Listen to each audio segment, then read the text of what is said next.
ওই যে বলে না, দাঁত থাকতে দাঁতের মর্ম কেউ বোঝে না। ছোটবেলায় যখন কাকি আমাকে কাকরোল দিত বানিয়ে, তখন আমি বলতাম, ইস খাবো না, একদম ভালো লাগে না। গুজরাতে আসার পরে যখন দেখলাম যে কাকরোল এখানে পাওয়াই যায় না, তখন এটার ভ্যালুটা আমি বুঝলাম।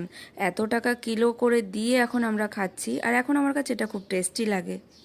কাঁকরোল একদম ছোট ছোট পাওয়া যায়, যেগুলো অনলি ফর ভাজা খাওয়ার মতো।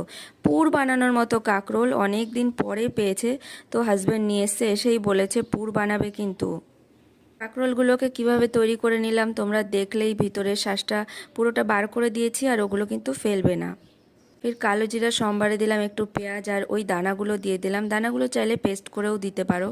একটু আমি সিদ্ধ করে নিই, তারপরে ওটাকে খুন্তি দিয়ে ওটাকে ঠিক করে ফেলি। আর এটা ছিল পোস্ত, নারকেল আর একটু সর্ষে, কাঁচা লঙ্কা বাটা, একটুখানি চিনি দেবে, টমেটোও দিয়েছি এর মধ্যে, দিয়ে ভালো করে মশলাটাকে কষিয়ে নেবে। আর একটু ধনেপাতা দিলাম আমি।